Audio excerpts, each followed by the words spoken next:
The final point landed. The crowd erupted, and history was written in bold, indelible letters.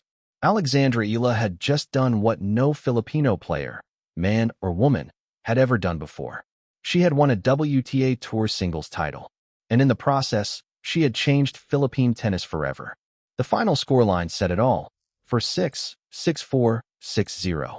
A comeback, a statement, a masterclass that stunned the world and left the tennis establishment in awe.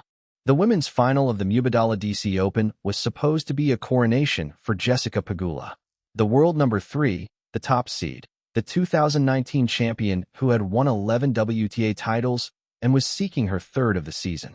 But nature had other plans. Heavy rain and lightning forced a suspension on Sunday, with Pegula leading 6-4, 1-2. The match was pushed to Monday, a working day, forcing fans to rearrange their schedules to watch the conclusion. When play resumed, Eala returned with renewed purpose. She stormed back to win the second set, then delivered a flawless deciding set, reeling off the final 8 games and handing Pegula a stunning bagel. It was a 6-0 annihilation that left the American veteran shell-shocked. Eala was clinical behind her first serve, winning 84.4% of those points to Pegula's 56.5%. She converted 4 of her 9 breakpoint chances and 179 of the 140 points played. The victory extended her winning streak against top 10 opponents to 5 matches. She had beaten the tournament's top 3 seeds, Alina Svitolina, Naomi Osaka, and now Jessica Pegula. When the final point landed, Eala flung her racket aside and let the tears flow.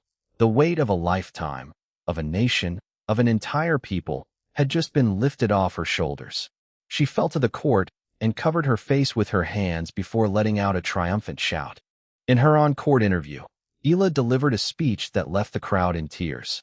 To all my supporters, thank you guys. Especially the Filipino community. Here in DC and back home, wherever you are in the world. I really feel all the love, she said. She spoke about the meaning of the moment. Before the final yesterday, I got so many sweet messages from my family and my friends. I thought to myself, I feel so much love. Standing here in the middle of all this love, my first chance at a title, knowing it won't be my last. Already having achieved this feat and this milestone for my career, I knew that whatever would have happened after this match, it would have already been a win for me. Maraming salamat, mga kababayan, she added. Thank you very, very much, my fellow Filipinos. The words resonated with everyone listening. Eala wasn't just playing for herself. She was playing for the Philippines. Eala's victory was not just a personal triumph, but a turning point for Philippine tennis. For a country with no tennis tradition, no grass courts, and no Wimbledon champions, Eala's success was a symbol of hope and possibility. Her journey had begun years earlier, when she trained on painted-over basketball courts in Quezon City with her brother and grandfather. She had won the 2022 U.S. Open girls singles title, becoming the first Filipino to win a junior Grand Slam. She had burst onto the professional scene at the 2025 Miami Open, defeating 3 Grand Slam champions, including Iga Swiatek. And she had made history at Wimbledon 2026, becoming the first Filipino to reach the 4th round of a Grand Slam in the Open era.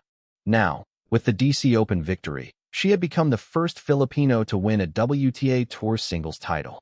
The Eala Effect was real. Her popularity had skyrocketed, with queues snaking around the Grand Slam grounds when she was scheduled on an outside court. Watch parties were held for her matches back home. She was no longer just a promising player. She was a national hero. The most unexpected moment of the final came not from Eala's victory, but from Pegula's response. During the "This is the best Monday final crowd I've seen," Pegula said. Then she turned to the thousands of Filipinos who had filled the stands, waving flags and chanting Eala's name. To all the Filipino fans that came out and have supported, you guys are so helping to grow tennis around the world, and I appreciate that. Pegula had previously described Eala as the future of the tour. Her words were a powerful acknowledgement that Eala's popularity was not just good for one player. It was good for the entire sport. I think it's awesome for the sport, she had said before the final. She's able to draw these crowds, and she's not even a top 5 player yet. The final had been delayed. The rain had tried to stop her. The pressure had been immense. But Eala didn't just win a tennis match. She won a legacy. She proved that a girl from Quezon City, who grew up training on painted-over basketball courts, could stand alongside the best in the world. The victory propelled her to a career-high ranking of world number 20. She had earned her first WTA Tour title, 500 ranking points, and $252,000 in prize money. But her true impact was measured in the millions of lives she touched. The children who would grow up watching her, dreaming of becoming like her. The nation that would rally behind her, united by a shared dream. I cannot begin to describe how overjoyed I am to see how my progress has been received by the Filipino people, Eala had said at her homecoming reception at Malacanang Palace. It warms my heart because I know that it comes from a profound and shared love for our nation. This was not the end, it was the beginning of a new chapter. A chapter of reflection, of gratitude, of peace. She had given everything, and she left with a clear conscience. And that is the greatest legacy of all.